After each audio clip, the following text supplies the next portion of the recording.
What happens when a South Asian mom can't find toys and books that reflect her culture for her child? Well, she creates them, of course, and today her creations are on Target shelves. Welcome to Passion Projects, the podcast where we celebrate people turning purpose into impact. I'm your host, Payal, and as someone who also struggles to find cultural products that reflect me, this conversation definitely hit close to home. Today, I'm joined by Akruti Babaria, founder of Kulture Khazana, a brand making South Asian stories playful, hands-on, and accessible for families everywhere. So without further ado, let's get into it. Akruti, thank you so much for taking the time to join me here on Passion Projects today. I like to begin by asking all my guests the first question. In this world that we're living in right now, the constant turmoil and everything that's blowing up, what is bringing you joy right now? Thank you so much for having me, first of all. It's such an honor, and I love that we get an opportunity to chat like this. So, in this world, currently, what brings me joy is number one, my family, number two, my work, and then number three, Pilates. Love that. Yes. It's always good to get in some sort of exercise. I like to do it in the morning too. I love Pilates, or bar is like my newfound love as well. Okay, I haven't tried bar. I have been very dedicated to Pilates, where I will do anything to not miss at least to get in at least 2 classes a week. That's awesome. Good for you. That's so good. And I'm trying to do better about also like yoga, but I really want to get into meditation and like taking that time for me. That's like a something I'm trying to navigate through. So I completely get it. That's awesome. Yes. Yeah, so those three things bring me a lot of joy and grounding. Yes. Oh, that's big. That's good. So do you find like grounding in the sense of going outside, just being one with nature, no shoes, touching the grass, that sort of thing? No, in terms of like emotional grounding. Okay. So just spending time with kids. Kids are kids. Yeah. They don't necessarily care what's going on around the world. And just spending time with them is it emotionally makes you feel very present. Mhm. I have a 3-year-old and an 8-year-old. So they will keep me very honest. Like if I tell them, okay, I'm going to play with you, but I'm responding to an email, Meme, put down your phone. Come and play with me. Okay, you're right. An email can wait. But this My moment that you're Yep. asking of me is not going to wait. It's so true, and I see that in my son as well. I have a 4-year-old as well, and so he puts us in line for sure. And, like, Hmm. just the understanding and so much like, he's so smart, and they develop so fast. I'm still at a loss for I can't believe he's already 4, but you can see the growth in them too and how much they want to just be around you, especially at this age. Yeah. Most definitely. Well, that brings me to my first question for you. I mean, you created Culture Khazana to give your son a better understanding of the Indian culture through stories, toys, and tools. Can you take us back to the moment and how that idea came about?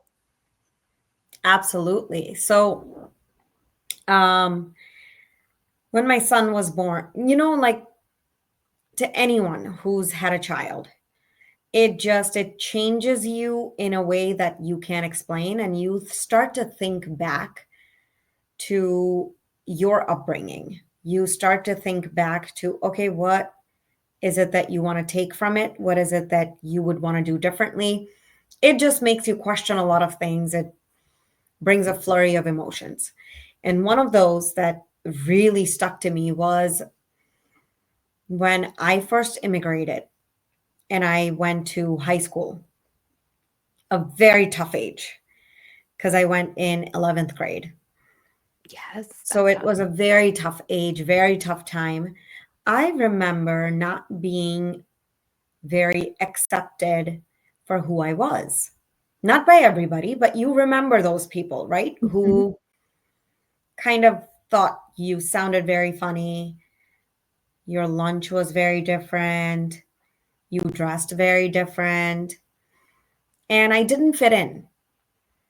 And I wanted to be someone different at school just so I could fit in. And then I wanted to be someone at home and at the temple, mandir. And at the mandir, then I started teaching dance and I was helping these kids. And dance to me is another form of storytelling. Yeah. It brought me so much joy. And that kind of stuck with me. Where when I raise this child, I want to make sure that he can be the same person inside and outside the house. I don't want him to have to hide his identity or things that he likes. And at the same time, how can I invite his friends Mhm. and invite the neighbors, invite everybody else into who we are, but do it in a way which is very approachable, do it in a way which they also enjoy and they have fun rather than being preachy. And that was kind of like the start of, okay, I need to do something about it because no one else is going to solve this problem Yeah. for me.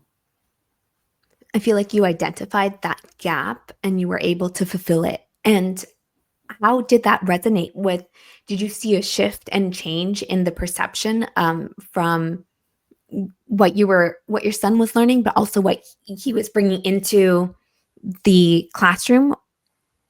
Absolutely. So from he went to Montessori. So from his Montessori days, I went in every Holi, I went in every Diwali. Now, a lot of these kids they grow up together, right? Yeah. So I'll just give you an example of kindergarten. The first time I went in, the superintendent of the whole school district happened to be there and they were like, wow, this is awesome. It was just his class that I did it with. First grade, there were a few more classes that joined in. Then this past year for second grade, it was the entire second grade who joined in because now the kids are having fun. The kids Exactly. want to be part of it and Right. they look forward to it. They look forward to, oh, it's going to be Mrs. Babaria that's going to come in and we're going to have so much fun. And then my son is like the star of the That's whole amazing. second grade for a week where, oh, your mom is so cool. We had so much fun with your mom. I And then love that that. second grade, when I went in for the volley, that was the section that was on CBS Mornings, Mhm. the national coverage. And the kids and the teachers were like all over the moon that it was their school that got to be on national television. And we Mhm. spoke about how inclusive they've been and how the kids are so receptive of it. So we've taken it from something which is different. It's still different, Yeah. but we've now added a layer of fun to it and everybody looks forward to it. Yeah, you talk about these experiences that you are able to bring into that the classroom. So, um, it's more than just, telling them about what Diwali is, but actually partaking in different activities, would you say? Like, what kind Yes. of activities you guys do in the classroom? So I of course I take the puzzle, I take the products. The kids get to experience them hands on, the sensory. I have a presentation which I share with all the parents. It's on our website, the Diwali presentation, Yep. which is for educators and it's for parents who want to go in. And it's created in a way which is regardless of, because I get it, the schools have certain boundaries. Right.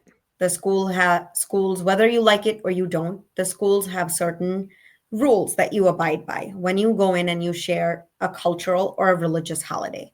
Mhm. So this is made very mindfully that regardless of which state you come from, this will fit in and it will still give them a very authentic experience and understanding of the holiday. And then, because I've been a dance teacher, we do a little bit of dance and they all look forward to it, even the teachers. So I make it into a complete sensory experience. That's Kind of like, amazing. and Yeah. Story Auntie. Like that's how Story Auntie was born.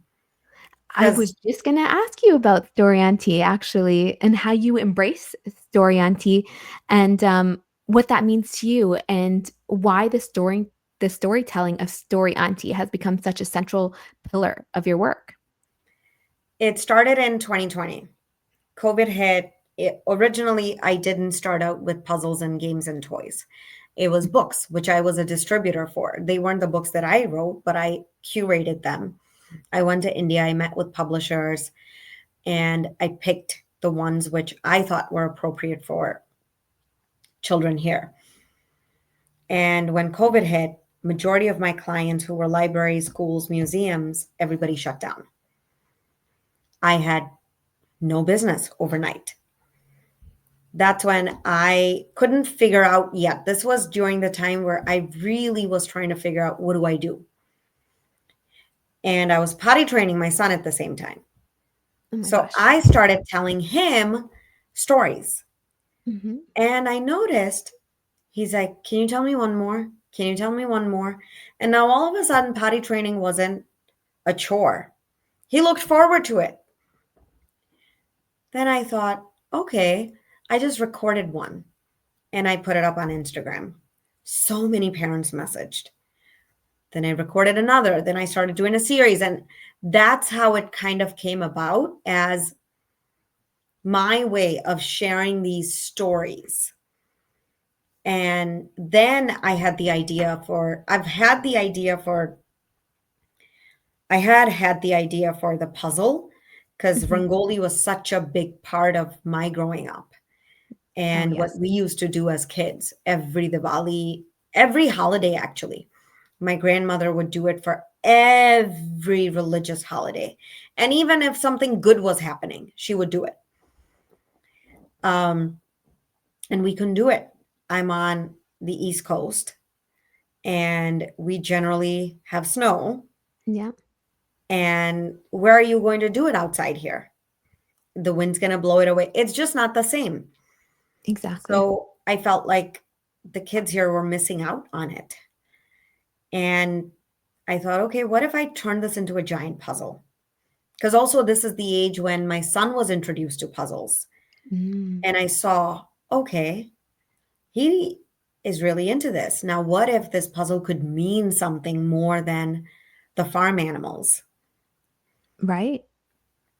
And then that was born. So I continued with Story Auntie because it brought me so much joy to be And able to tell those stories. yeah, and like what are you hoping that this next generation learns from the stories that you've been telling them about identity, pride, and culture?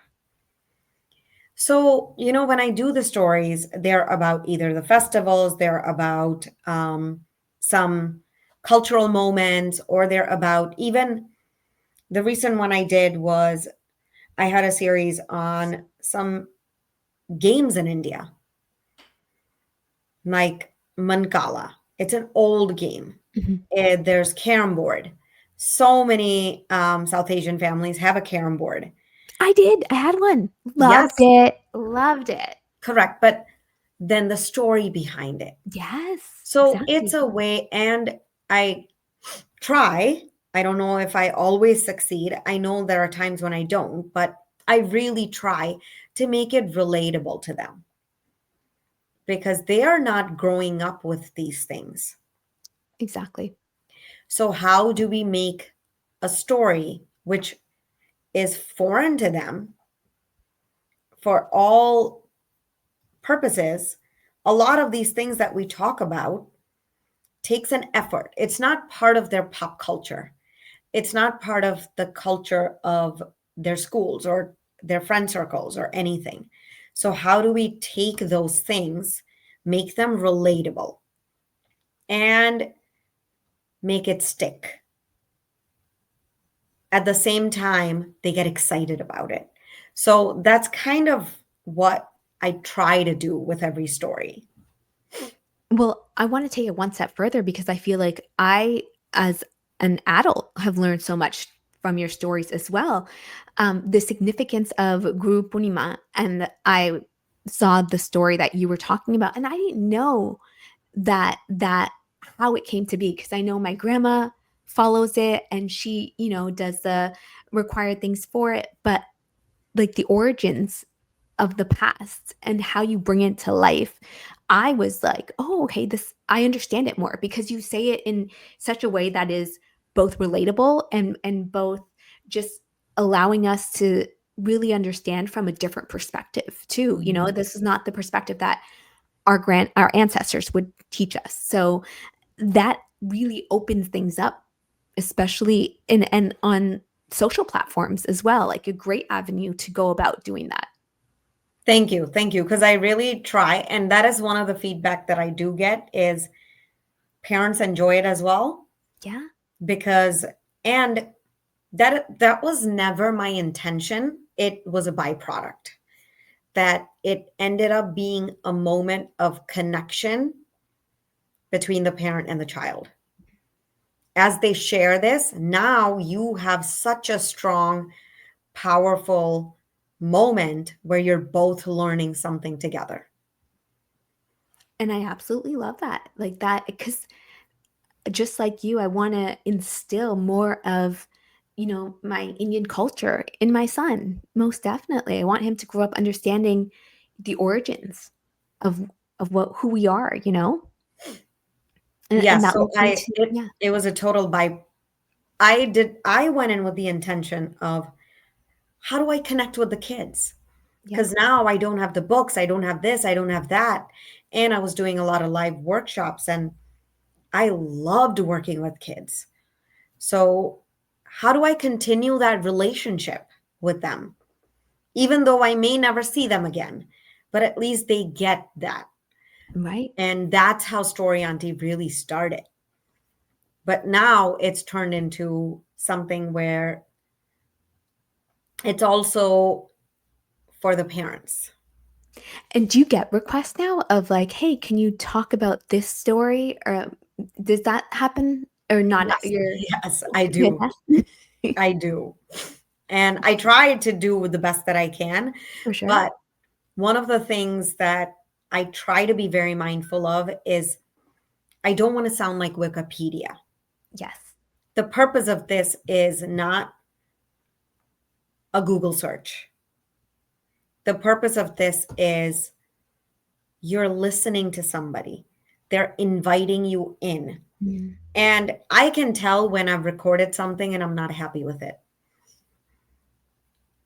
And I can tell when I've recorded something and I'm like, that clicked.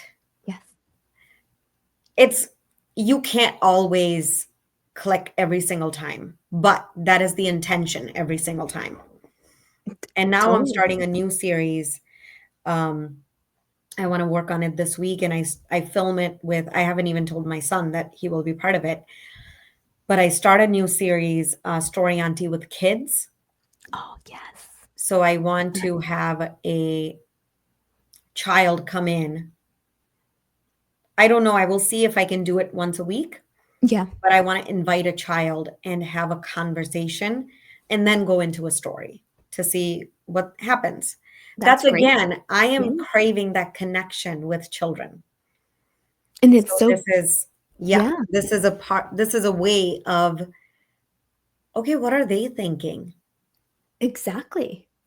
Exactly. Which leads me to understanding why it's so important for children, especially those growing up in multicultural environments, to engage with the heritage at an early stage.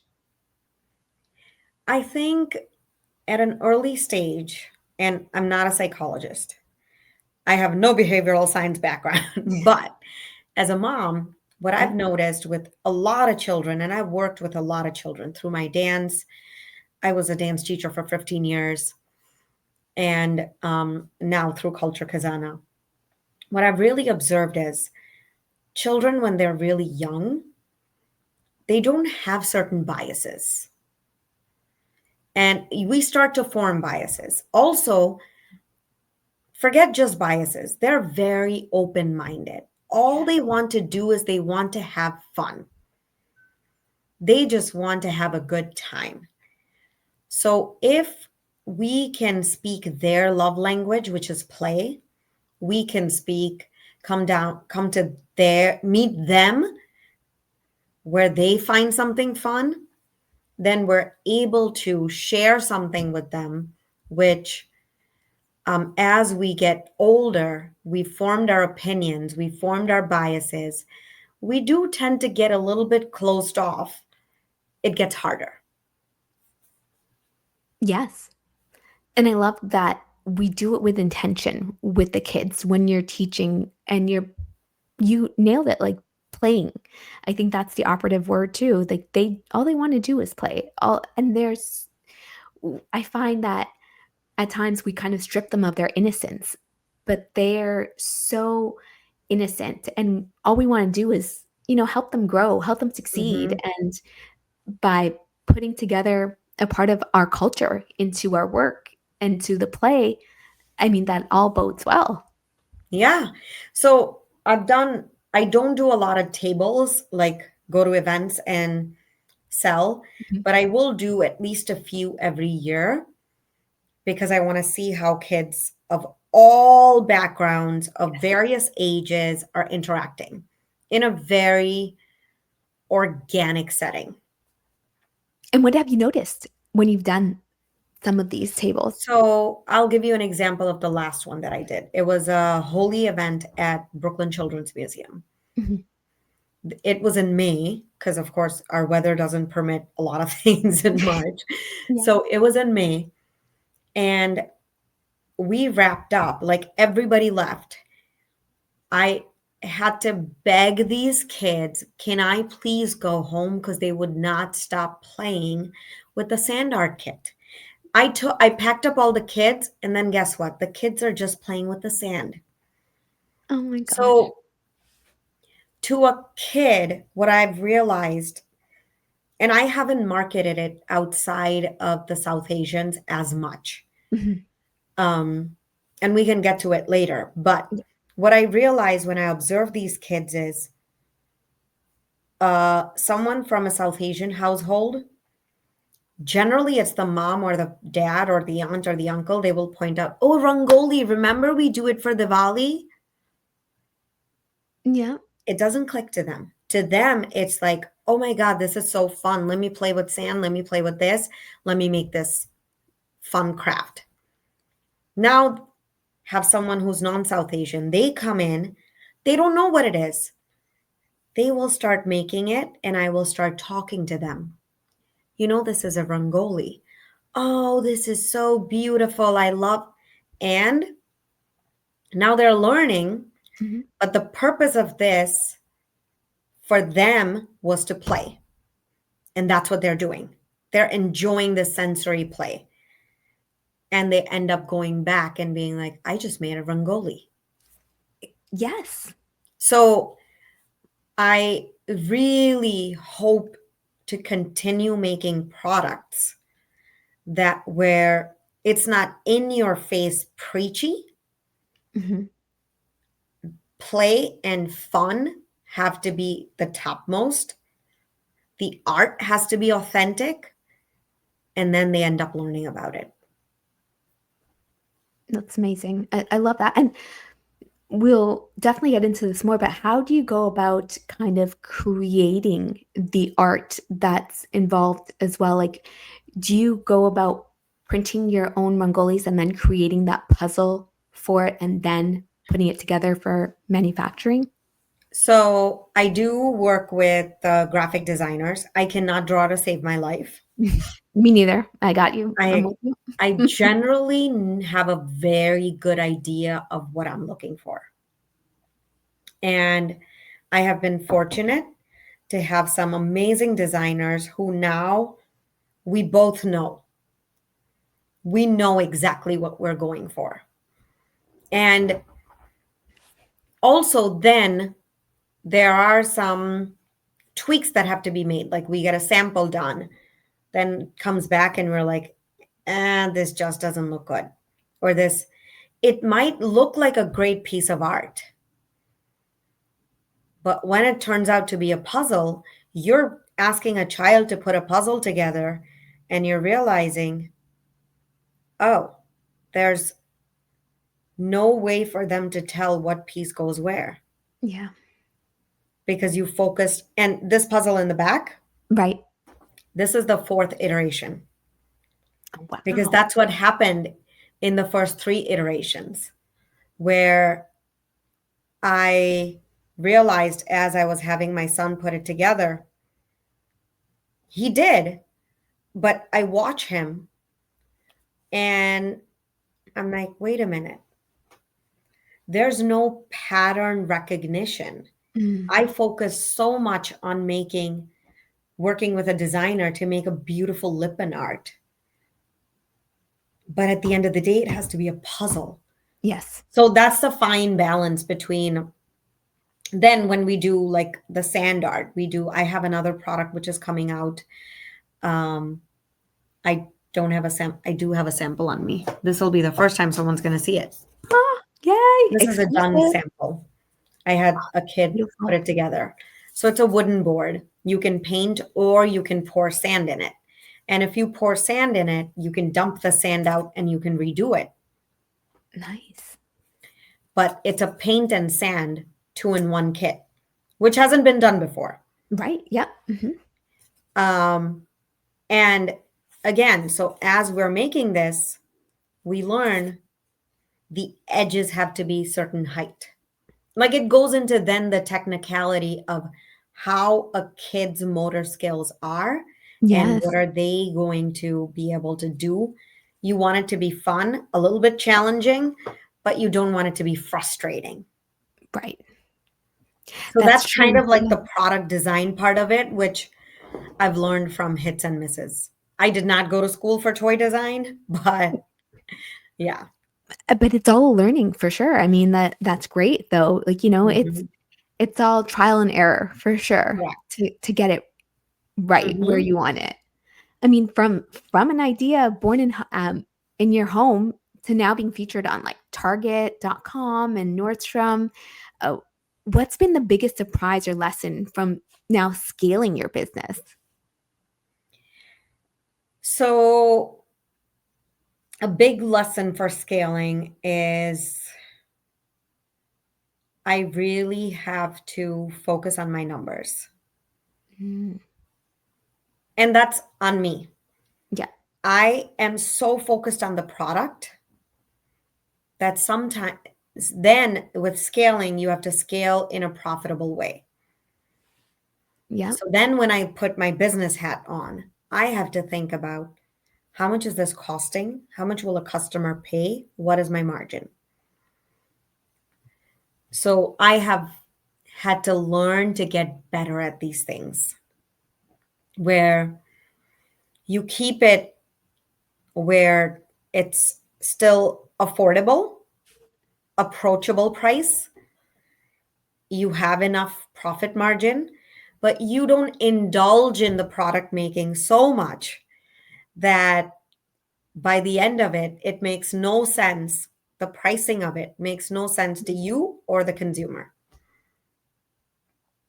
So you're wearing different hats and you're like really putting that hat on to really understand what would make the most sense being profitable going out into the markets when you're scaling. Correct. Correct.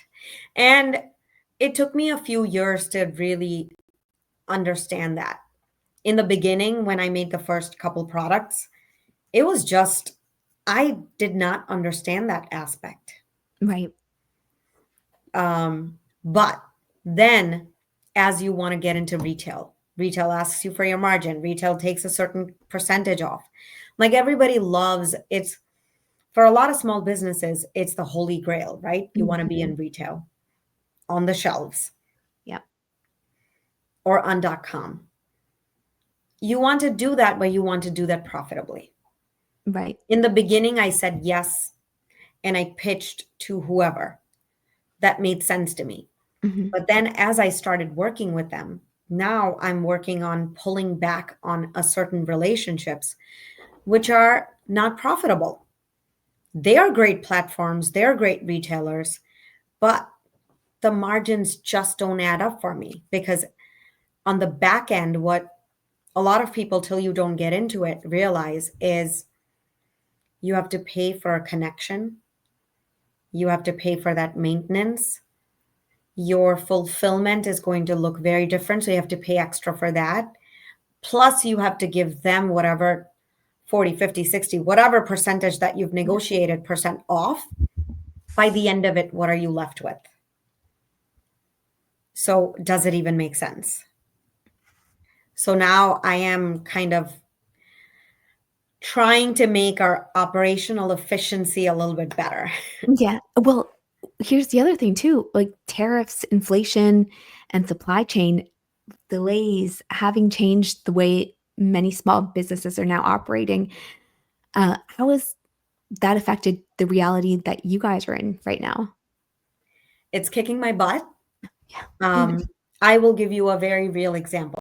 So I knew I was going to sell out of our small 100-gram packets of Holy Colors. Mhm. I knew it a week after Holy that we're not going to last. We do sell a lot of Holy Colors during summertime. And I had also made pitches to certain holy festivals, which I had to retract. I've had to decline thousands of dollars of purchase orders because in March, the tariff was over 100%. Oh my gosh. I could not, there's no way I could order. I had to wait till the tariff came down. Even then, I'm losing margin. Yeah. But we are making certain changes to the packaging, just retooling to slim down the cost of actually making the product, be it by going higher in quantity. So that brings down the cost. Or for, I'll give you an example of our holy colors. We had a sticker on top of the packet. Yeah. Now I have a printing right on top of the packet, which means I will have much larger minimum order quantities. But that saves me some money in manufacturing it to offset the tariff.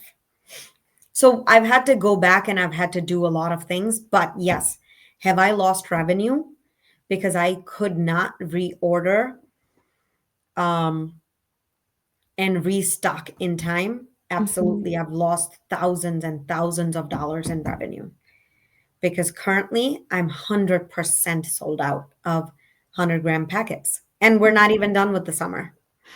Exactly. So it is on its way, but it won't be until mid August when I restock.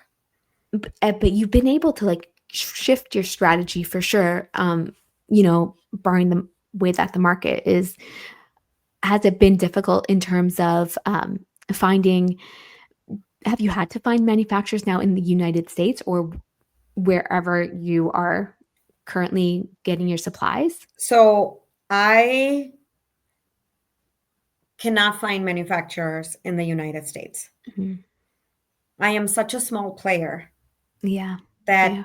whenever this shift happened for the whole toy industry, I'm a very small player. No one's going to take me on.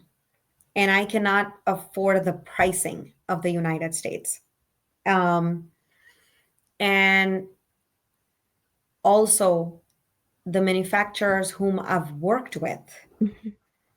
I will be announcing soon. I have a potential for a retail partnership to go on shelves. There's Amazing. been lots of quality tests.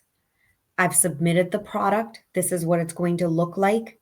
They've checked the dimension, they've checked everything.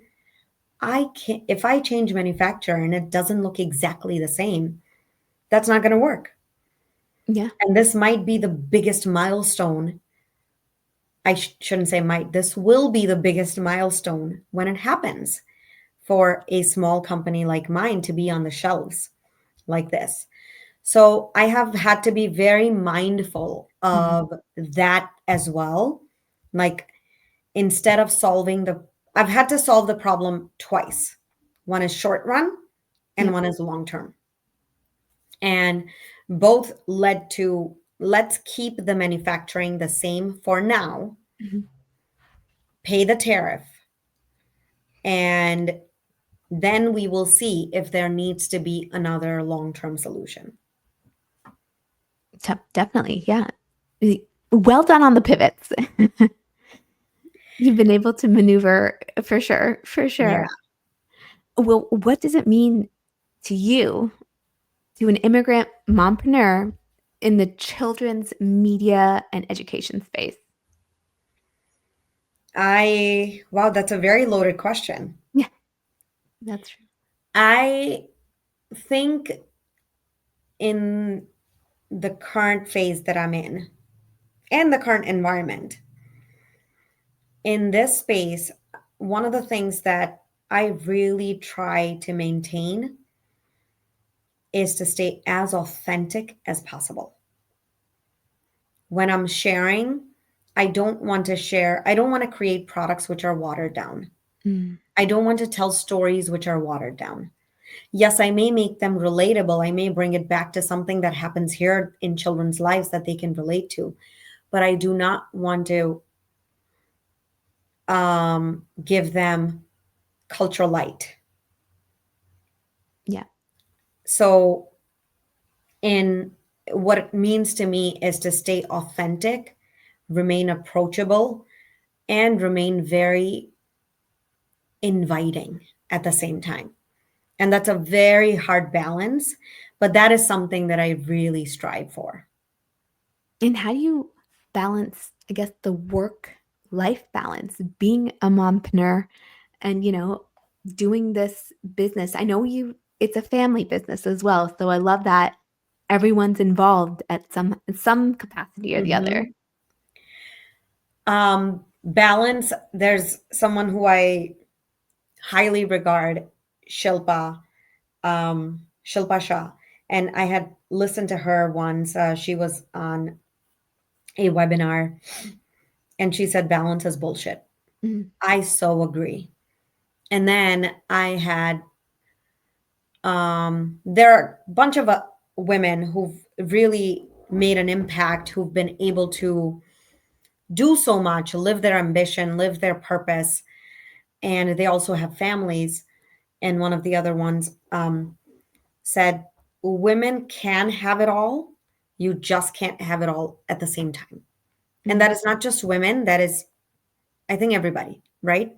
yeah. So, one of the ways that I quote unquote balance is I set my priorities.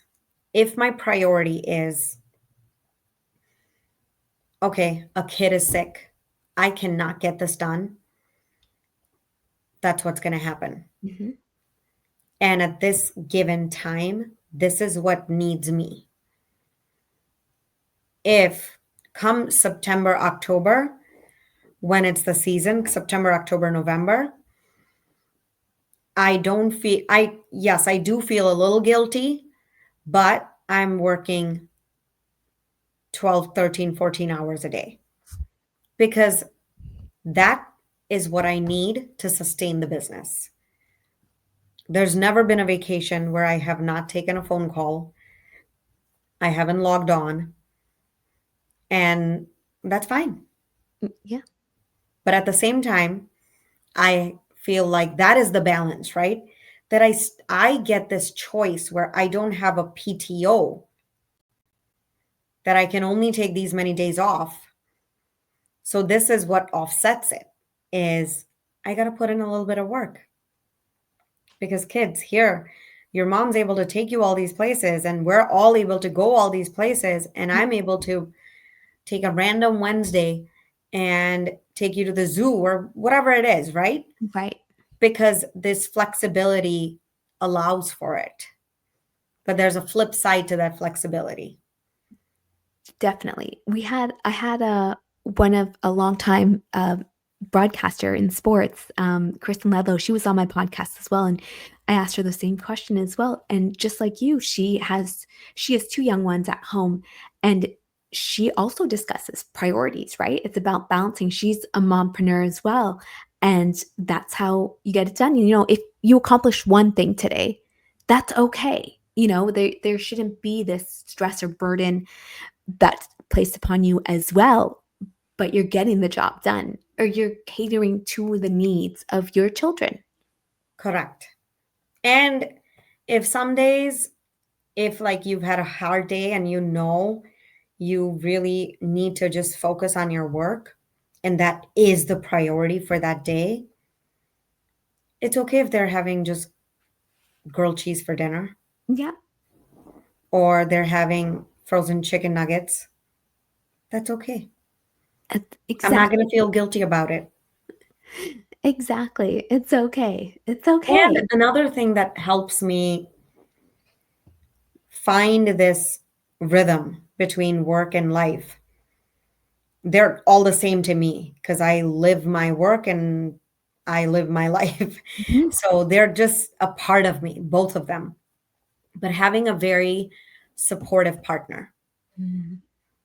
having a partner who understands your priorities, who's on the same page, and you both chip in for each other when it's needed. And I don't think I can do that, do any of this without having a supportive partner. And my parents live in Buffalo as well. So having my parents chip in. So there's a whole support system. Of course, the at the end of the day, everything stops with the mom. But Yeah. still, No, but when I have to just travel, everybody's there. Or when I'm working really long hours, everybody chips in. So it, yes, my husband plays a big role.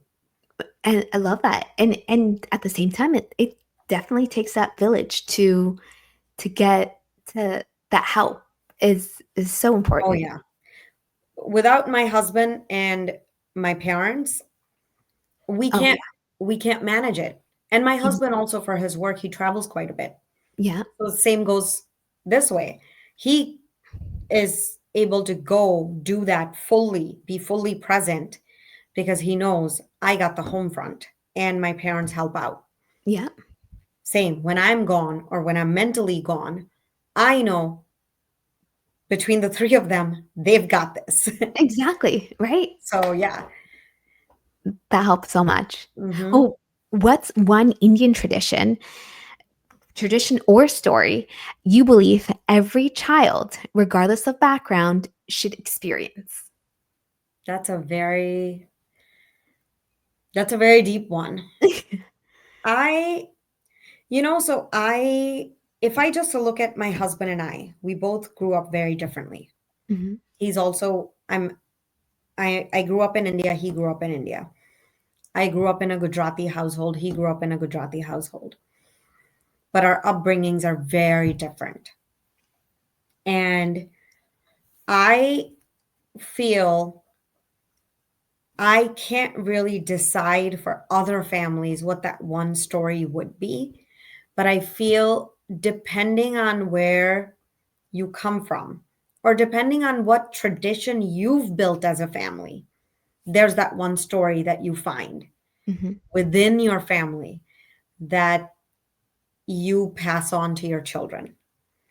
So in my household, I make a very big deal about Garba. Mhm. That was my jam growing up. So I make it a point that my son will learn, my daughter will learn, and they will understand the joy of Navratri and Garba and Dandiya. Yes, there's of course Diwali, there's Holi, all of that. But I really put a lot of emphasis on that. And I know for other families, there are, because I have friends who've shared where Holi is a big thing, Yeah. or for some, Eid is a big thing, where you don't have to go all out and have the perfect linen. You don't have to have the presents. You don't have to, but it's just something, that one thing that your kids know, we're going to do this every year, or we're going to somehow participate in it every year. That becomes your story and your tradition. So we always do a Lakshmi Puja Yep. on Dhanteras, and we always do a, I invite some friends over and we rent out a space and we do Navratri every year. And I also do Holi like that. So there are these three things that I do. But yeah, Navratri, all the kids who participate in it look forward to. I love it. Yeah. And that's to me same thing growing up as well. I looked forward to Garba every year. It was like a social event at the same Hmm. time as it was, partaking in doing the dandiya or doing the 12 step. You would learn these different moves every year. There was something different, and where, all of our different attire. But yeah, that was one of my favorites as well. Funny story. So my son, when he was like, I had 6 months or something, I kid you not, I would play Garba music all the time in the house, and he loved it. It was like a set playlist. He would Hmm. just jam to, like Yeah, yeah, he's so young doing it too, but like my grandma and my mom are then at home teaching him how to do Garba, and he's like enjoying it. So it's like you see these little nuances in your children too, and it's like, like I love that, it exactly. So, gets you some nostalgic. and so that's why I don't know that I have that one story for every Yeah. family, but Yeah. depending on what speaks to you. And as you Exactly. raise children, now some might be families who are from various cultures, whether it be various cultures within the South Asia or various cultures anywhere in the world. Mhm. There's going to be that one thing that you come up with as the family, which is going to help you glue. And that will become that one thing that you carry forward year after year after year. So I I really hope that my son, he can use 100 pounds of color powder every Holi. yeah. My daughter can too. My daughter jams, she's only 3 years old, but she jams too. And she will dance her heart out at Navratri Love it. Love doing it. Garba. And she will hit you if you come in her way with the dandiya. Yeah. And they understand Diwali. Like for them, it's not Lakshmi Puja that's important, it's the sparklers that they get to do after. Yes. Yes. So that's like their core memory. Right? And for me, I think I would say it's just that family time for sure together with Yeah. all the food, all the traditional foods, everything. Mm-hmm. I'm so with you. Yes. How would you want your legacy to show up?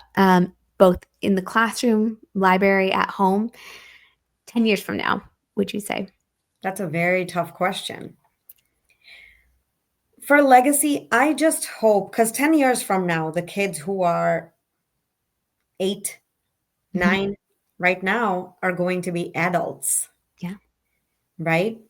So I just hope as the children grow up with these resources that I'm creating, other people are creating with these stories, if I can impact even just a few where they can live their full authentic self, Mhm. they can be who they are, they can be proud of who they are, I feel my job's done. And everything that we do, right? I can say the milestone is kids walking into Target and being able to shop for a Rangoli puzzle. But what is the ultimate outcome of all of this? Is to feel that pride, that joy, Mhm. and that confidence of what their home looked like.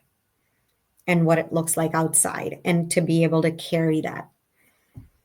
I think that to me is a much higher purpose. Everything I do is the steps to lead up to that purpose.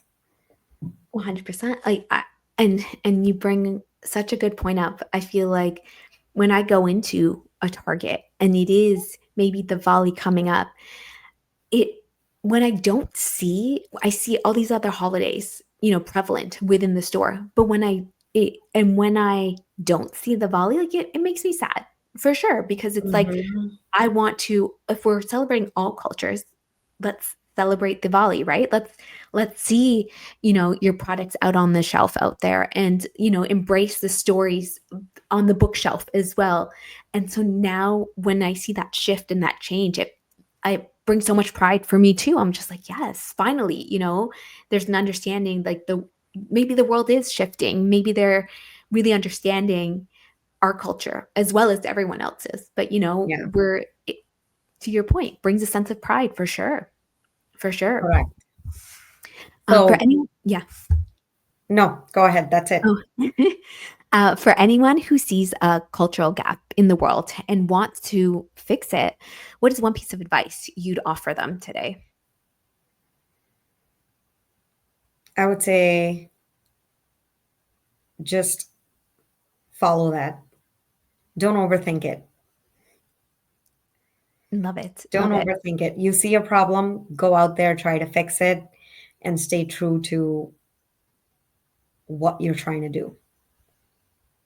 And finally, one piece of advice or one message that you'd like to leave parents, educators, or future story aunties with, what would that be? There's so much power in storytelling, and there's so much power in, and the children connect in such a powerful way to stories. So, I guess my message is let's just harness that. Let's bring them joy through this art and the power of storytelling. And Be it through lastly, anything, yeah, anything. what's next for you guys? So as I said, we have a possibility of launching on shelves. I am waiting for the dotted line to be signed to make an announcement, and Yes. we're launching a new product, and then hopefully onwards and upwards from there. I'm really staying focused on that for this year. I love it. Well, Akruti, thank you so much for taking the time to join us today here on Passion Projects. And thank you so much for talking to me, for learning more about what I do, learning more about our purpose, and the small impact that we're trying to make. It's Of been course. such a joy. Thank you. If you loved hearing how Akruti brought South Asian culture to Target shelves, don't forget to subscribe, review the show, and share this episode. And keep chasing your own passion projects. Until next time, I'm Payal. Thanks again for listening.